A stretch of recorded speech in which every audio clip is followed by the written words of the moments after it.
প্রিয় সপ্তম শ্রেণীর শিক্ষার্থীরা, তোমাদের 48 পৃষ্ঠার এই পর্বে 20 নাম্বার এবং 21 নাম্বার অঙ্ক দুইটা সমাধান করাবো। 20 নাম্বার লেখা আছে, একটি মগের ভিতরের আয়তন 1500 ঘন সেন্টিমিটার হলে 270 লিটারে কত মগ পানি হবে। অর্থাৎ পানির পরিমাণ দেওয়া আছে, আর যেই মগের ভিতরে মানে একটা মগের ভিতরে কতটুক পানি, মানে ওই মগের ভিতরের আয়তনটুক দেওয়া আছে। তুমি দেখো, তোমার যে কোনো কিছু যদি তোমার কি পরিমাণ, এই যে তরল পদার্থ যে পাত্রে রাখবা, ওই পাত্রের আয়তন যে এককে হবে, তুমি তরল পদার্থের যে আয়তন থাকবে ওই আয়তনগুলা একই বানাইতে হয়। এইখানে পানি তোমার দেওয়া আছে 270 লিটার এককে দেওয়া আছে, কিন্তু এই যে মগের ভিতরের আয়তন দেওয়া আছে ঘন সেন্টিমিটারে। তাহলে হয় এই লিটারকে এরকম লিখতে হবে ঘন সেন্টিমিটার, অথবা এই ঘন সেন্টিমিটারকে লিটার আকারে নিতে হবে। তাহলে দুইটার আয়তন একই বানাইতে হবে। তুমি কোন একটা তোমার তরল পদার্থ যেই পাত্রে রাখবা, ওই পাত্রের একক আর ওই তরল পদার্থের একক একরকম বানাইতে হবে, তাহলে এইরকম অঙ্ক তুমি হিসাব করতে পারবা। এই জন্য আমরা আগেই মগের ভিতরের আয়তন এই ঘন সেন্টিমিটার থেকে আমরা লিটারে আগে প্রকাশ করে নিব, তারপরে আমরা বের করতে পারবো যে কত মগ পানি লাগবে।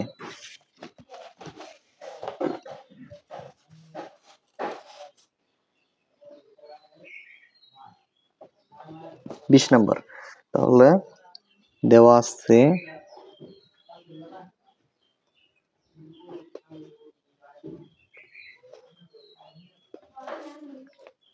মগের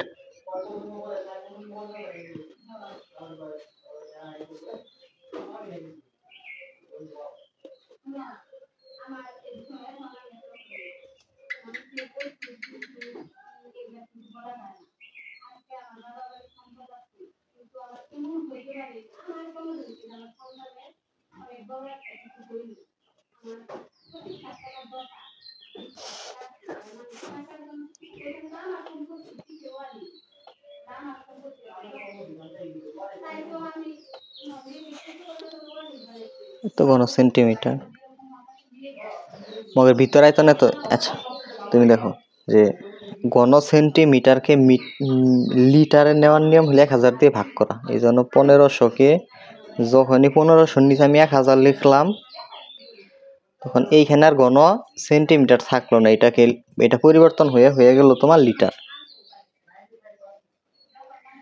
কারণ 1000 ঘন সেমি সমান হলো 1 লিটার, এই জন্য 1000 দিয়ে ভাগ করতে হয়। ঘন সেন্টিমিটার এই মানকে লিটার নিতে হইলে 1000 দিয়ে ভাগ। যখন এই 1500 নিচে 1000 দিয়ে ভাগ করলাম, তখন আর এই ঘন সেন্টিমিটার একক এখানে লেখা যাব না, তোমার পরিবর্তন হয়ে এককটা হয়ে গেছে লিটার।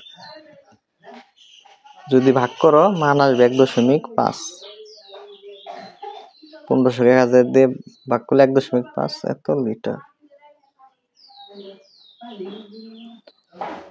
লিটার। অতএব মোট পানি কি? মোট পানি কত? মোট পানি তোমার 270 লিটার। 270 লিটার। অতএব মগের সংখ্যা তাহলে কত হবে দেখো। তোমার এরকম মগের সংখ্যা বের করতে হলে ওই মোট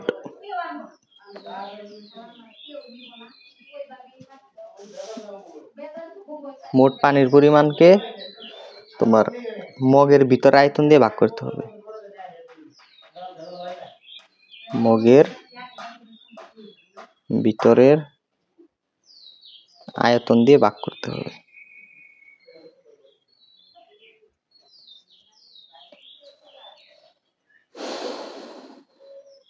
তাহলে এটা মোট পানি কত? 270 এত লিটার। তাকে ভাগ করতে হবে মগের ভিতরে আয়তন কত? 1.5।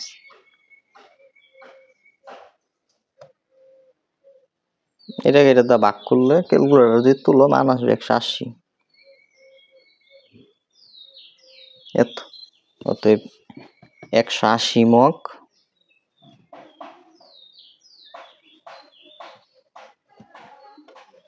পানি হবে। এরপরে 21 নাম্বার আগে প্রশ্নটা পড়ই।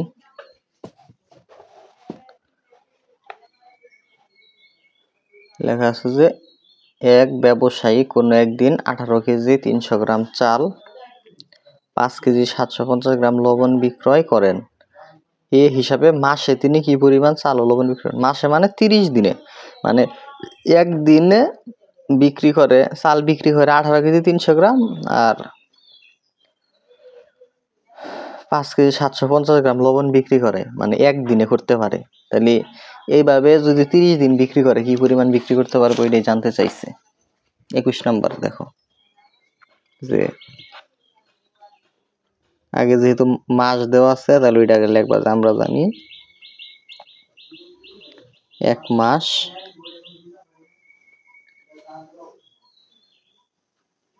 সমান 30 দিন, এটা আমরা জানি সকলে। তাহলে এখানে তুমি যা লিখবা হইলো যে একদিনে চাল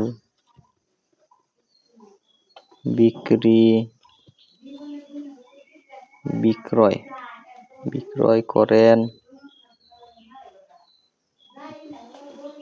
18 কেজি 300 গ্রাম। একদিনে চাল বিক্রি করেন 18 কেজি 300 গ্রাম, তাহলে আমার বের করতে বলছে 30 দিনের জন্য, তাহলে একের জায়গায় আমি 30 লিখে দিলাম। অতএব 30 দিনে চাল বিক্রয় করেন। একদিনের পরিমাণকে আমার 30 দিনের যত দিনের দরকার ততটা ওই একদিনের টাকে গুণ করতে হয়। তাহলে একদিনে যেহেতু এত গ্রাম বিক্রি করে 30 দিনের প্রয়োজন, এই অংশকে আমরা 30 দিয়ে গুণ করব। 18 কেজি 300 গ্রাম গুণ করতে হবে 30 দিয়ে। তাহলে 18 কেজি 30 দিয়ে গুণ করে এটা হয়ে যায় 540 কেজি। আর এই 300 গ্রাম, এই 30 কিন্তু দুইটার সাথেই গুণ হবে, আবার 300 গ্রামকে 30 দিয়ে গুণ করলে হবে 3 3 9 3টা 0 এত গ্রাম। তার মানে 540 কেজি। আচ্ছা, 1000 গ্রাম মানে হইল 1 কেজি, তাহলে 2000 গ্রাম মানে 2 কেজি, 3000 গ্রাম মানে 3 কেজি, তাহলে 9000 গ্রাম মানে কয় কেজি? অবশ্যই 9 কেজি। তাহলে 9000 গ্রাম পরিবর্তন করে আমরা লিখতে পারি 9 কেজি। তাহলে 540 কেজির সাথে আরো 9 কেজি যোগ করলে হবে 549 কেজি। তাহলে এই পরিমাণই তিনি 30 দিনে বিক্রি করেন।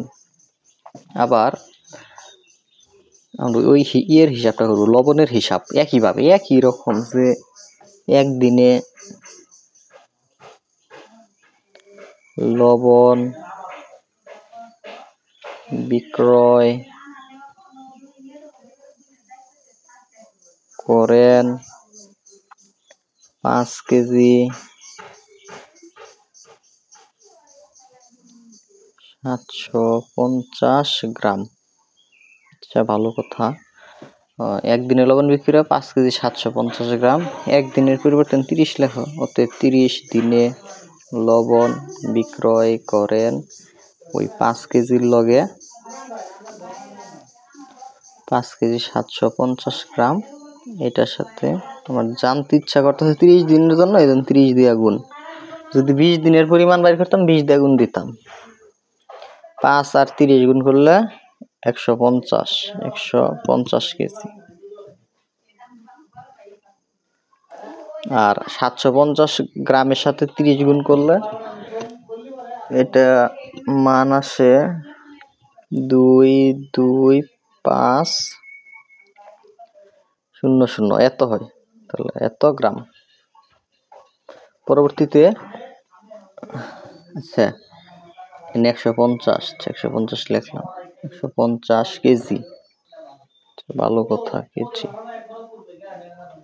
দেখো যে 150 আমরা কি জানি যে 1000 গ্রাম মানে হইল 1 কেজি, তাহলে এখানে আছে 22,500 গ্রাম, তাহলে 22,000 মানে হইল 22 কেজি।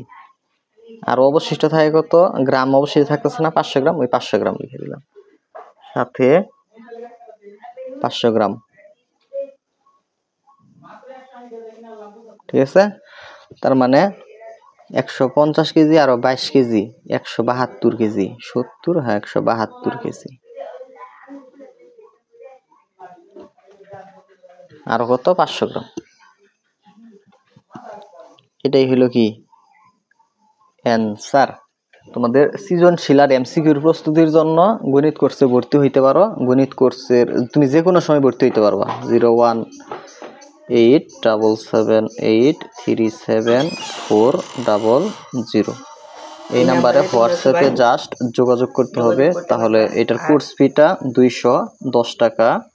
এগুলা রেকর্ডিং ক্লাস, তুমি যে কোনো সময় ভর্তি হইতে পারবা, অর্থাৎ ক্লাসগুলো আমি অগ্রিম সমাধান করে রেখেছি। ঠিক আছে, জাস্ট কোর্সে ভর্তি হলেই ক্লাসগুলো দেখতে পারবা। কোর্স ফি 210 টাকা।